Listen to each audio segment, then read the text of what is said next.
Mesdames et messieurs, bonjour, il est 15 heures. Bienvenue dans le 15 heures de Télé Djibouti dans l'actualité de ce samedi 30 avril. La Fédération nationale de Kung Fu Wushu a clôturé son tournoi de Ramadan en beauté.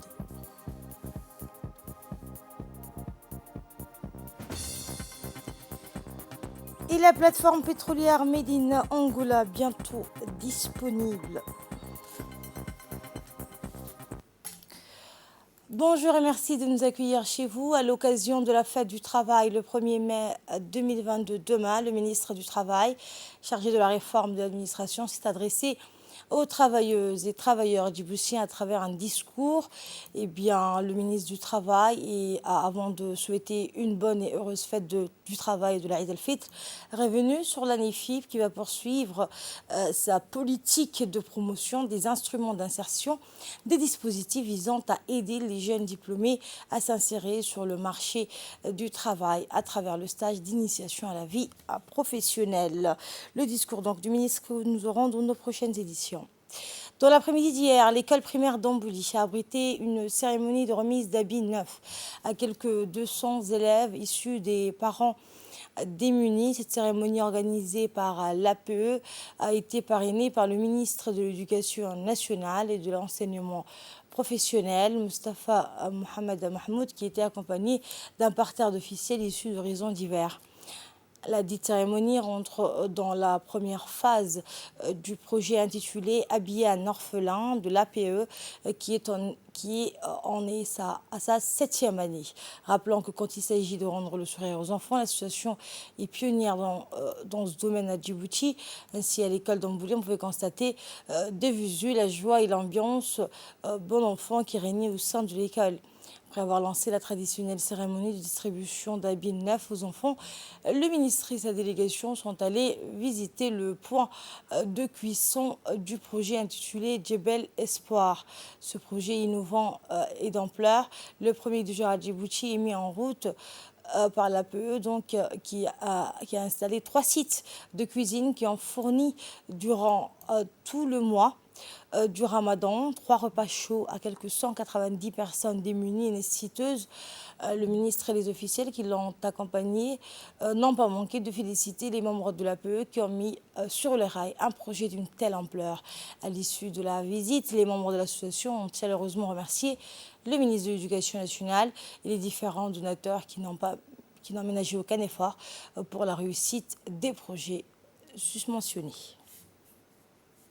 Le secrétariat d'État chargé des sports a organisé hier un iftar collectif à l'hôtel Sheraton. Cet iftar collectif grandiose était placé sous le signe de pardon, de réconciliation et de partage. L'événement a réuni sur place, outre le secrétaire d'État chargé des sports, Hassan Mohamed Kamel, la secrétaire générale Madame Khadija Ibrahim, l'ensemble du personnel du département chargés des sports, les conseillers, les directeurs, les cadres et subalternes, les présidents des différentes fédérations nationales ainsi que plusieurs autres invités.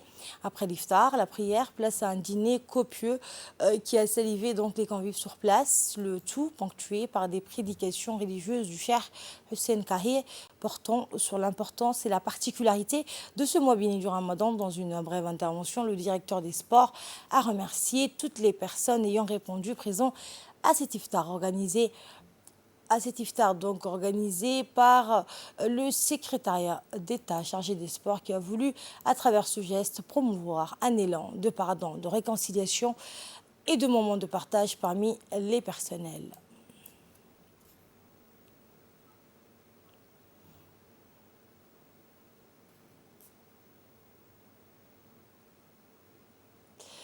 Je vous le disais en titre, la fédération de Kung Fu Wushu a clôturé son tournoi du Ramadan national en beauté. La fédération djiboutienne de Kung Fu Wushu a organisé hier à la salle polyvalente du stade Goulet de la clôture du tournoi de Ramadan.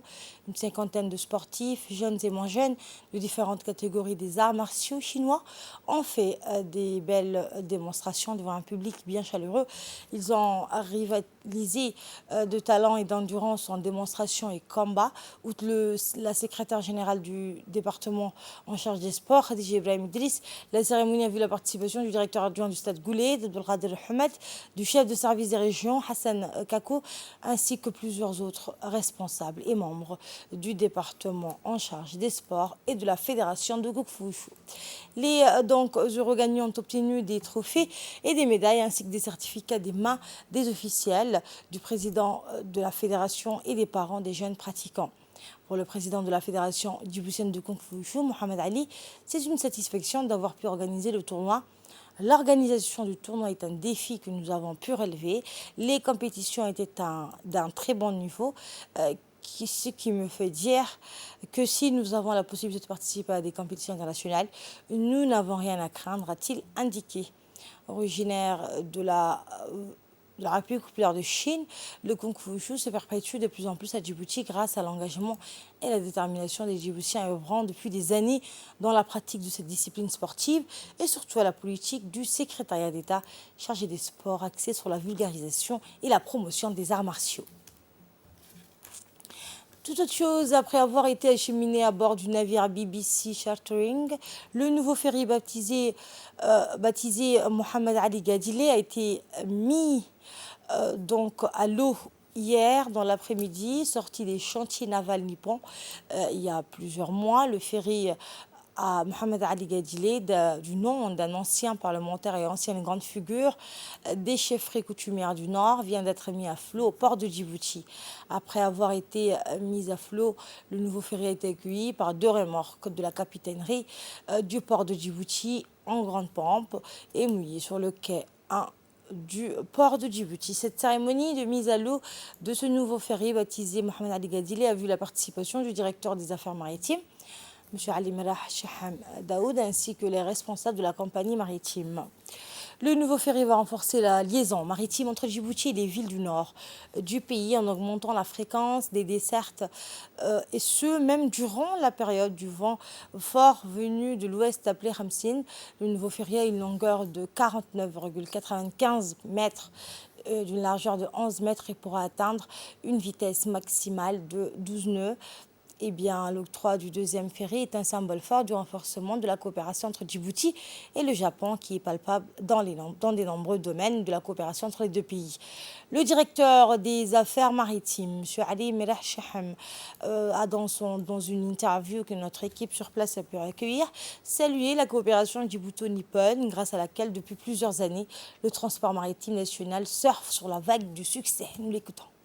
Depuis quelques années et qui s'est concrétise.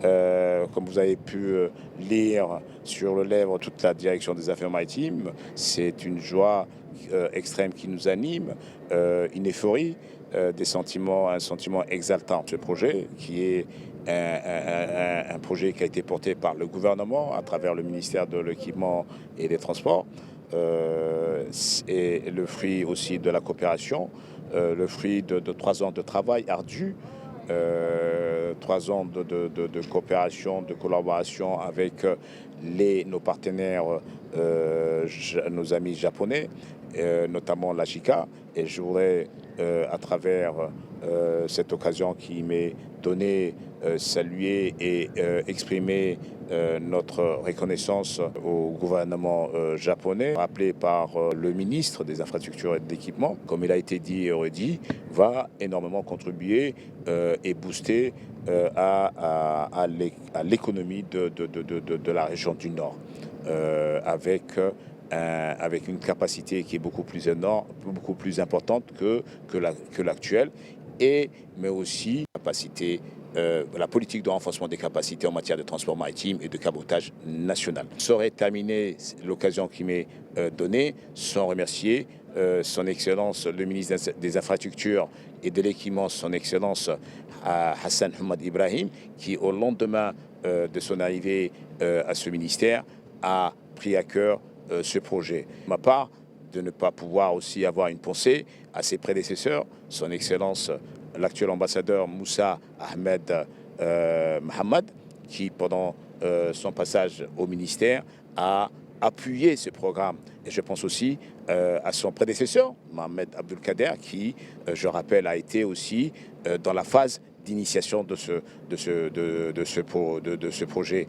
Donc, haute personnalité aussi de la RETA a conduit ce programme dans une coordination excellente. Et d'ailleurs, c'est dans cette coordination excellente que nous avons pu achever ce projet. Dans le cadre du renforcement de la compétence du personnel de santé, notamment l'organisation des formations continues, l'hôpital d'Al Hanan, en collaboration avec la direction de la mère et de l'enfant, a organisé une formation sur la nutrition maternelle et l'hygiène. La formation qui se déroule dans la salle de formation du ministère de la Santé était présidée par Mme Hawa Hassan Guessoud et Mme Fatouma Ali, respectivement directrice de l'hôpital d'Al Hanan et la directrice de la mère et de l'enfant. Les orientations et les actions de la formation continue constituent un élément fondamental de la politique des ressources humaines des hôpitaux. Elles s'inscrivent étroitement dans les missions de l'hôpital, soins, enseignement, prévention, recherche et de leur modernité. Elles sont également une obligation et une préoccupation permanente pour les agents tout le long de leur carrière. Environ une centaine de personnels paramédical, multidisciplinaires, sages-femmes, anesthésistes, infirmières et aides-soignantes issus de l'hôpital de référence de la mère et de l'enfant d'Al Hanan ont bénéficié de cette formation. La sous-direction du ministère de la Jeunesse et de la Culture de la région de Tadjoura a organisé un iftar collectif pour les jeunes issus de différents quartiers. Le préfet de la région, Hassan Dabalé, et président de l'annexe RPP, Ali Mohamed Gadilé, ainsi que plusieurs personnalités de la région préparent à cet événement qui a marqué la fin du tournoi de football organisé dans le cadre des activités du mois béni du Ramadan. En effet, dans l'après-midi d'hier, le sous-directeur et le président de la Ligue de football de Tadjoura ont lancé le coup d'envoi de la finale du tournoi de football pour les 10 clubs finalistes. Notons également que le CDC de Tadjoura avait organisé un concours de 99 noms d'Allah ainsi que des questions-réponses sur l'islam. Cependant, après l'iftar, la sous-direction a procédé à des remises de prix pour les gagnants. En outre, ce tournoi était une occasion pour les jeunes de passer des moments conviviaux où chacun a partagé leur expérience. Durant ce mois béni du Ramadan, les jeunes ont montré leur capacité de s'entendre tout en laissant de côté les agissements dus aux événements de sport. La bonne conduite et la discipline étaient la ligne droite de cet événement qui a duré un mois. À l'instar des autres CDC de la capitale, la sous-direction du ministère de la Jeunesse et de la Culture à d'Obok a organisé également un iftar collectif hier au CDC d'Obok. À travers cet iftar, la sous-direction tend à célébrer la solidarité, le partage et la cohésion sociale. On prit part aux ruptures du jeûne, le préfet par intérim Mohamed Awad Mohamed, les élus locaux, les représentants de l'autorité civile et militaire, le colonel de la police d'Obok, M. Kamil Ali, le chef de brigade de la région, le directeur du complexe Al-Rahma ainsi que les différents responsables de services déconcentrés et les représentants de l'autorité coutumière. Outre cela, cet iftar a vu une forte mobilisation de la jeunesse et des responsables des organisations de la société civile venus en masse pour partager ce moment de doua et de fête. Ce fut l'occasion pour la sous-direction du ministère de la Jeunesse et de la Culture de s'adresser à la communauté obokoise, surtout aux jeunes, de perdurer dans la solidarité et la fraternité. Après la prière d'Al-Maghrib, la sous-direction a procédé à la remise de trophées aux vainqueurs du tournoi du mois béni du Ramadan, organisé par le ministère de la Jeunesse, par la direction du CDC d'Obok. Les participants n'ont pas manqué de remercier le département de la Jeunesse et de la Culture pour son engagement pour l'épanouissement de la jeunesse et la cohésion sociale à Obok.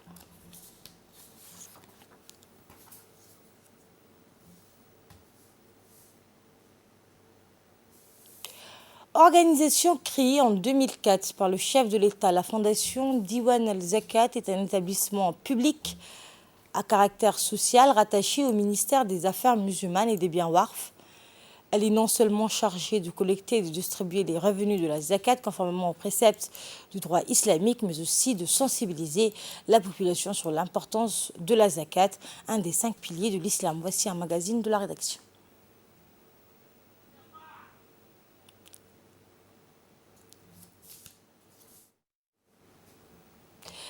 Le Sénégal va verser de l'argent à 542 000 956 ménages. Le gouvernement sénégalais multiplie les actions en vue de contenir l'inflation. Après les subventions à certains secteurs de la réduction des taxes et frais d'importation, Dakar va envoyer un virement à 542 956 ménages. Ils recevront un peu plus de 130 dollars dans le cadre de ce programme spécial d'un montant de 43 milliards de francs CFA, soit près de 70 millions de dollars. Les personnes concernées sont celles qui figurent dans le registre national unique. Cet instrument permettra, selon les autorités, d'assurer une transparence du système de solidarité nationale aux ménages les plus faibles. Si la crise entre l'Ukraine et la Russie persiste, pour faire face aux conséquences de pénurie alimentaire, Dakar veut compter sur ses bailleurs de fonds. Toutes les possibilités seront mises en œuvre pour que les Sénégalais ne puissent pas subir de plein fouet la crise imposée dans le monde. C'est ce qu'a assuré Oumar Gueye, le porte-parole du gouvernement sénégalais. La distribution des aides aux ménages sera officiellement lancée le 10 mai prochain. La plateforme pétrolière Made in Angola bientôt disponible. Le pays s'apprête à lancer sa première plateforme pétrolière. L'infrastructure dénommée Lifua est en construction dans le camp de Malongo, dans la province de Cabinda, pour un coût de 60 millions de dollars. Cette plateforme Made in Angola devrait être lancée à la mer en juin, alors que son entrée en production est annoncée pour fin 2023. Le projet est porté par la filiale angolaise de la compagnie pétrolière Chevron. L'UFIA sera notamment utilisé pour l'exploitation du champ pétrolier et gazier Takula et pourrait donc participer à la création de 300 emplois directs. Après une période de vaches maigres provoquée par la crise sanitaire, en 2020 et la chute de cours de route, l'exploitation de l'or noir rassure. L'année dernière, donc, l'année dernière, le deuxième producteur du pétrole au sud de Sahara a enregistré 27,87 milliards de dollars de recettes d'exportation, soit une hausse de plus de 51%, le pays ayant acheminé 394,22 millions de barils vers ses clients traditionnels, mais on est encore loin des 478,9 millions de barils vendus par Luanda en 2019. C'était l'essentiel de l'actualité de ce 30 avril. Merci à vous de l'avoir suivi.